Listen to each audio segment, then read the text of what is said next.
ஓம் சாந்தி. எல்லோரும் நலமாக இருக்கீங்களா?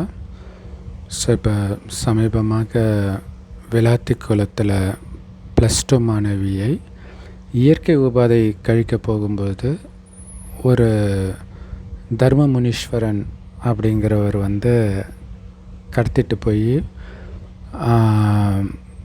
அந்த பெண்ணை பலாத்காரம் பண்ணி அந்த பொண்ணை கொலை பண்ணியும் போட்டிருக்கிறார்.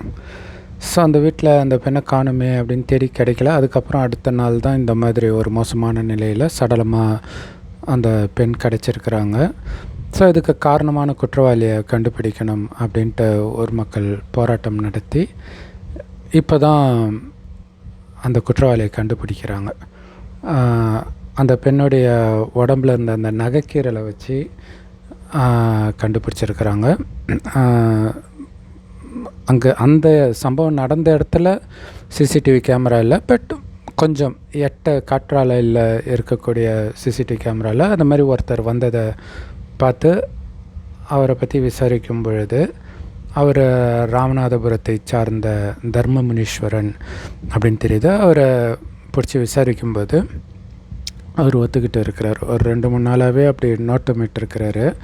அவருடைய வேலையே பெண்களை அடித்து நகையை பிடுங்கிட்டு போகிறது தான். அதேமாதிரி இந்த மாதிரி பாலியல் குற்றமும் பண்ணுவார் போல் இருக்குது. ஏன்னா இதுக்கு முன்னாடியே ஒரு 60 வயது மூதாட்டியை பலாத்காரம் பண்ணி கொலை பண்ணி நகையை எடுத்த வழக்கில் அவர் சிக்கி இப்போ தான் அவர் ஜாமீனில் இருக்கிறார். கையெழுத்து போடணும். அதுக்கு ஒரு பைக்கை திருடி அதில் போய் கையெழுத்து போடுற வழியில் தான் இந்த மாதிரி ஒரு குற்றச்செயலில் ஈடுபட்டு இருக்கிறார். ஸோ அவர் கொடுத்த வாக்குமூலத்தில் இந்த மாதிரி ஒரு அடர்ந்த காடு மாதிரி இருக்கிற இடத்துல பெண்கள் இயற்கை உபாதை கழிக்க வராங்க அப்படின்னு தெரிஞ்சுட்டு இவர் மறைஞ்சு நோட்டமிட்டிருக்கிறார். கும்பலாக வந்ததுனால ஒன்றும் பண்ண முடியல.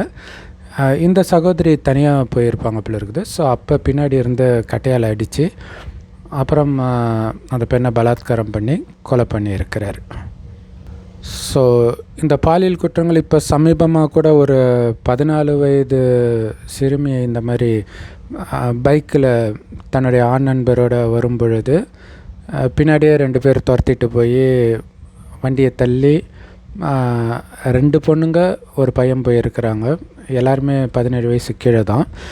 ஸோ அதில் அந்த சின்ன பொண்ணை மட்டும் கடத்திட்டு போய் இவனுங்க பாலியல் பலாத்காரம் பண்ணியிருக்கிறாங்க.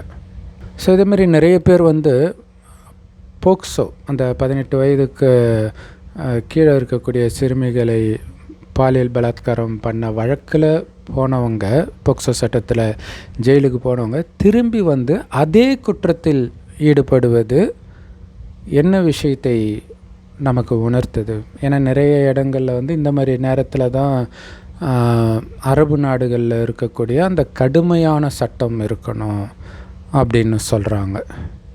ஸோ அப்படி கடுமையான சட்டம் இல்லை. ஆப்கானிஸ்தான்லே இந்த மாதிரி பலாத்காரம் பண்ணி மாட்டினவங்கலாம் இருக்கிறாங்க.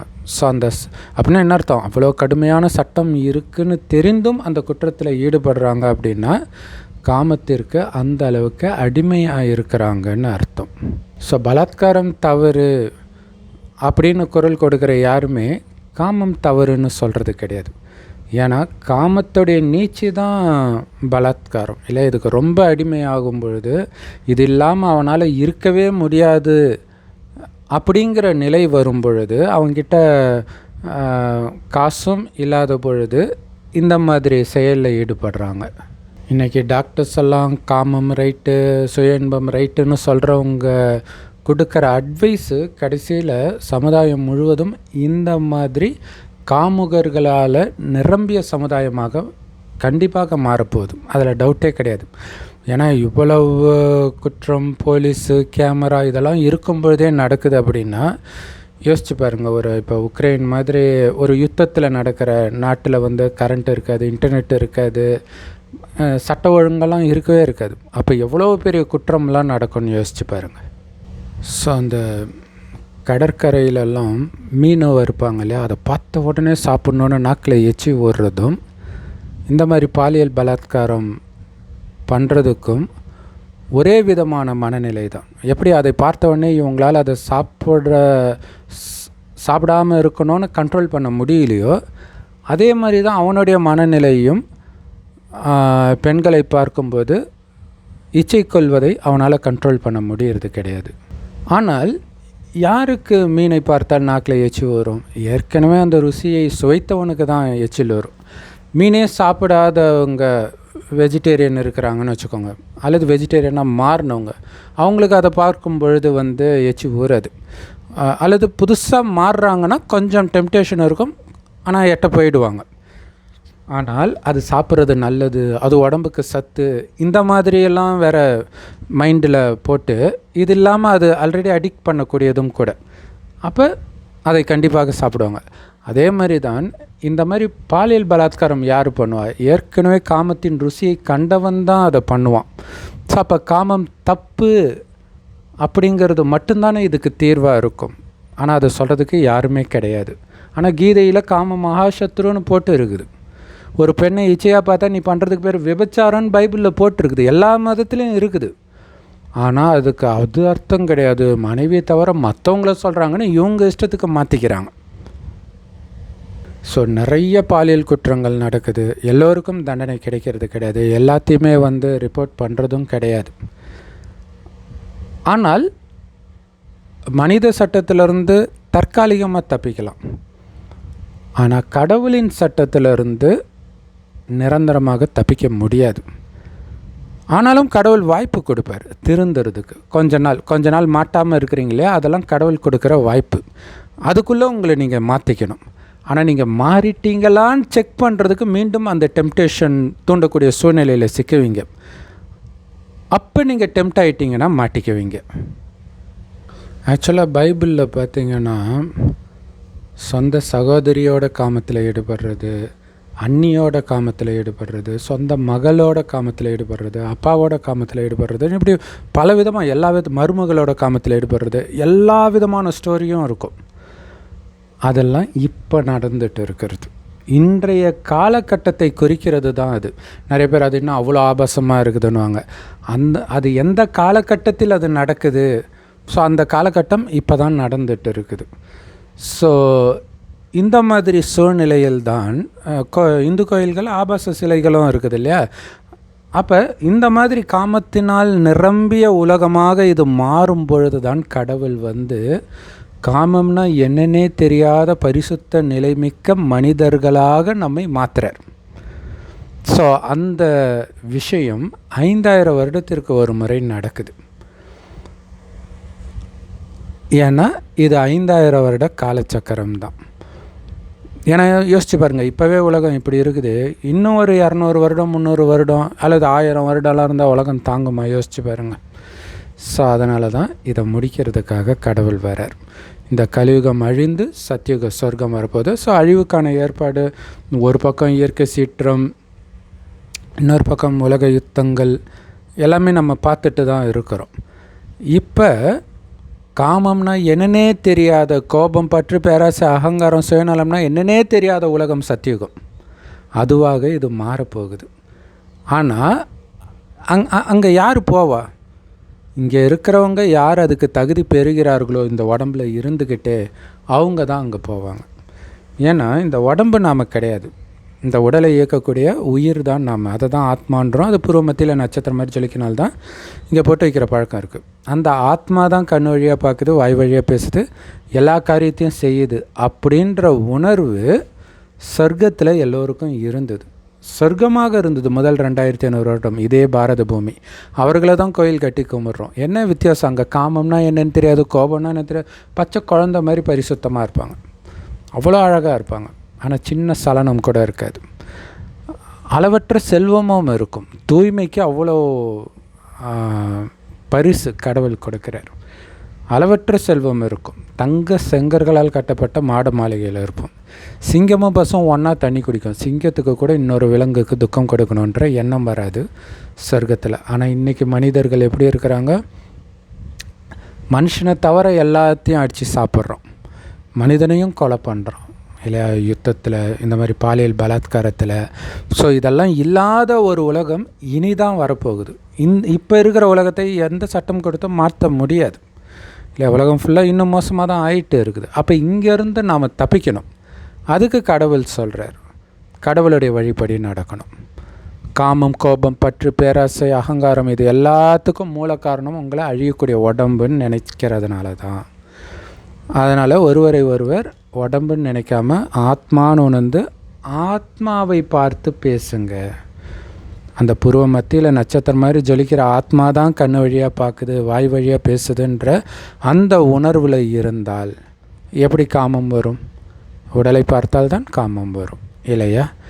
ஸோ இதோடைய நினைவு தான் அங்கே அர்ஜுனனுக்கு அம்பு விடுற போட்டி வைக்கும்போது அர்ஜுனன் என்ன சொல்லுவான், எனக்கு அந்த புறாவுடைய கண்ணின் மணி மட்டும்தான் தெரியுதுன்றான். மற்றவங்கெல்லாம் என்ன சொல்கிறாங்க, புறா தெரியுது, கிளை தெரியுது, இலை தெரியுது, எல்லாம் தெரியுது. அப்படின்னு என்ன அர்த்தம்? ஆத்மாவை தவிர எல்லாம் தெரியுது அவங்களுக்கு. ஆத்மா தெரிந்தால் வேறு எதுவும் தெரியாது. அப்போ அந்த அளவுக்கு கான்சன்ட்ரேஷன் பவர் வேணும். அந்த பவர் வர்றதுக்கு ஒரு சிவபரமாத்மாவை மட்டும் நினைக்கணும். அவர் செம்பன் நிறமான ஒளி உலகத்தில் நட்சத்திரம் மாதிரி இருக்கார். அவரை தான் அல்லாஹ் பரமபிதானம் சொல்கிறோம். கடவுள் ஒருவரே. அவரை எந்த அளவுக்கு உங்களை ஆத்மானு உணர்ந்து ஆத்மாவின் தந்தை சிவபரமாத்மாவை செவ்வானத்தில் நட்சத்திரம் மாதிரி நினச்சிக்கிட்டே இருக்கிறீங்களோ அந்த அளவுக்கு உடல்ன்ற உணர்வு மறந்துக்கிட்டே இருக்கும். அதேமாரி யாரை பார்த்தாலும் உங்கள் வீட்டில் கணவனோ மனைவியோ குழந்தையோ அப்பா அம்மா யாரை பார்த்தாலும் ஆத்மா ஆத்மா ஆத்மான்னு ஆத்மாலே கவனம் வைங்க. அப்போ தான் கொஞ்சமாக அந்த காமத்திலேருந்து புத்தி விலக ஆரம்பிக்கும். கூடவே இறைவன் கொடுக்குற ஞானத்தையும் கேட்கணும். அது எல்லா பிரம்மகுமாரிகள் ராஜயோக தியான நிலையத்திலும் முற்றிலும் இலவசமாக கிடைக்கிது. யூடியூப் வெப்சைட்ஸ்லாம் இருக்குது. அதோடைய லிங்க் இந்த வீடியோக்கு டிஸ்கிரிப்ஷனில் கொடுக்குறோம். அவசியம் பார்த்து பயன்பெறுங்க. சரி, இப்போ என்ன ஒரு விஷயம்னா, இன்றைக்கி உலகம் மோசமாக இருக்கிற மாதிரி நாம் குழந்தையாக இருக்கும்போது கிடையாது இல்லையா? 40 வருடம் முன்னாடி நீங்கள் பெண் குழந்தைய பக்கத்து வீட்டில் நம்பி விட்டுட்டு போகலாம், டீனேஜ் பொண்ணையே விட்டுட்டு போகலாம். ஆனால் இன்றைக்கி குழந்தைய கூட விட்டுட்டு போக முடியல. பக்கத்து வீட்டில் இல்லை, சொந்த வீட்டில் இருக்கிறவங்கள நம்பியே விட்டுட்டு போக முடியல. அந்த மாதிரி உலகம் மோசமாயிடுச்சு இன்றைக்கி. அப்போ எவ்வளோ டிஃப்ரென்ஸ் இந்த 40 வருடத்திலே. இப்போ 400 வருடம் முன்பு எப்படி இருந்திருக்கும், 4000 வருடம் முன்னாடி எவ்வளோ பரிசுத்தமாக இருந்திருக்கும் இந்த உலகம் இல்லையா? இப்போ உலகம் அழியும்போது எல்லா ஆத்மாவும் மேலே போயிடும். சொர்க்கத்துக்கு யார் தகுதி அடைகிறாங்களோ அவங்க வருவாங்க. ஆனாலும் எல்லோரும் ஆரம்பத்திலே வரமாட்டாங்க. எந்த அளவுக்கு நீங்கள் தூய்மை ஆகிறீங்களோ, உடல்ன்ற உணர்வே கொஞ்சம் கூட இல்லையோ, அவங்க ஆரம்பத்தில் வருவாங்க. கொஞ்சம் இருந்துச்சுன்னா தண்டனை அனுபவித்து கொஞ்சம் லேட்டாக வருவாங்க.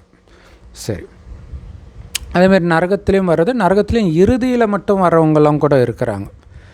இப்போ இறக்குறாங்க இல்லையா? இப்போ ரொம்ப மோசமாக இப்போ இந்த சகோதரர் மாதிரி தொடர் பாலியல் குற்றம் பண்ணிக்கிட்டே இருக்கிறாரு. இறந்தாலும் அந்த குணத்தை ஆத்மா எடுத்துகிட்டு போயிடும் அடுத்த ஜென்மத்துக்கு. ஆனால் இப்போ முழு கல்பமும் முடிஞ்சு சொர்க்கம் வரும்போது சொர்க்கத்துக்கு வரமாட்டாங்க, மேலே போயிட்டு மறுபடியும் நரகத்துக்கு வருவாங்க. ஒரு 2-3 பிறவி முன்னாடி வருவாங்க. அப்போ 2-3 பிறவி முன்னாடி நல்லா தானே இருப்பாங்க. அப்போ 2-3 பிறவிக்கு முன்னாடி நல்லா இருந்த மாதிரி அவங்க குணம் இப்போ மாறணுமே, எப்படி மாறுறது? ஏன்னா யோசிச்சு பாருங்கள், அவர் ஆல்ரெடி தண்டனை அடையிறாரு, பல வருஷம் ஜெயிலில் இருந்து வந்து மறுபடியும் அதே தான் பண்ணுறார். அந்த தண்டனையை அவர் திருத்தலை. அப்போ என்ன தண்டனை கொடுத்தால் காமத்தை பற்றியே நினைக்காத மாதிரி மனம் மாறும்னு யோசிச்சு பாருங்கள். தாயின் கர்ப்பத்திலே கடுமையான தண்டனை தான் கிடைக்கும். அதனால தான் குழந்தை பிறக்கும்போது பரிசுத்தமாக பிறகுது. அதுக்கு முன்னாடி காமம்னே தான் இருந்திருக்கும். ஆனால் தாயின் கர்ப்பத்தில் 4வது மாதம் தான் ஆத்மா பிரவேசிக்கும். ஸோ 6 மாத காலம் உள்ளே இருந்து அதுக்கு கிடைக்கிற தண்டனை அதுக்கு ஒரு பெரிய ஷாக்காக இருக்கும். ஸோ அந்த ஷாக்கில் காமம் எல்லாத்தையும் மறந்து வெளியில் பரிசுத்தமாக வந்து பிறக்குது. இருந்தாலும் அந்த முன்ஜென்மத்து இது இருக்கும், அதை தூண்டக்கூடிய விஷயம் வர வர அது எமர்ஜ் ஆகுது. ஆனால் இப்போ 2-3 பிறவிக்கு முன்னாடி அடுத்த கல்பத்தில் பிறக்கணும் அப்படின்னா நல்லாவே தூய்மையாகணும். அப்போ அதுக்கு என்ன தண்டனை கிடைத்தால் அப்படி மாறும்? யோசிச்சு பாருங்கள். கடவுள் சொல்கிறாரு, மனிதனாக தான் பிறப்பான், ஆனால் ஆணாக பெண்ணாக மாறி மாறி பிறப்பான். இப்போ இந்த சகோதரர் நிறைய பெண்கள்கிட்ட இந்த மாதிரி தவறாக நடந்திருக்காரு. அதில் சில விஷயத்தில் மாற்றார், நிறைய இடத்துல மாட்டாமல் கூட இருந்திருக்கலாம். அப்போ இதுக்கான தண்டனை என்ன ஆகும்? கண்டிப்பாக ஒரு பெண்ணாக பிறப்பார். அப்போ சின்ன வயதுலேயே அவருக்கு கேங் ரேப் அந்த மாதிரி விஷயத்தில் மாட்டுவாங்க. நம்ம கேட்குறதுக்கு ஒரு மாதிரி இருக்கும். ஆனால் அந்த ஆத்மா இதுக்கு முன்னாடி ஜென்மத்தில் என்ன பண்ணுதுன்றதை இப்போ பார்க்குறோம். இப்போ அப்படி நடக்கும், அது மாதிரி தண்டனை அனுபவிக்கணும் போது நமக்கு பெருசாக தெரியல. ஆனால் குழந்தைக்கு நடக்கும்போது நமக்கு பெருசாக தெரியுது. ஆனால் அந்த மாதிரி தண்டனை அனுபவிச்சுத்தான் காமத்தை வெறுக்கணுமா? அல்லது இறைவன் அன்பாக சொல்லும் பொழுதே அதிலிருந்து வெளியில் வர்றது புத்திசாலித்தனமா? இல்லையா? இறைவன் அன்பாக சொல்லும்போதே இறைவனை நினைத்து உடல் உணர்வை மறந்து நீங்கள் காமத்தை வென்றால் காமமே இல்லாத சொர்க்கத்தில் சுகபோகமாக இருப்பீங்க. ஆனால் இங்கே தண்டனையெல்லாம் அனுபவித்து காமத்திலிருந்து வெளியில் வரும் பொழுது சொர்க்கத்துக்கு வரமாட்டோம், நரகத்தில் கொஞ்சம் ஒரு 2-3 பிறவி முன்னாடி பிறப்போம், அவ்வளோதான். இது இல்லாமல் இன்னும் நிறைய தண்டனையெல்லாம் இருக்குது உலகம் அழியும் பொழுது. ஏன்னா இருக்கிறதுலே கொடூரமான தண்டனையாக மகாபாரதத்தில் சொல்லப்பட்டது அஸ்வத்தாமனுக்கு உடம்பே கிடைக்காம உலகம் அழிகிற வரைக்கும் அலைவான்றது தான்.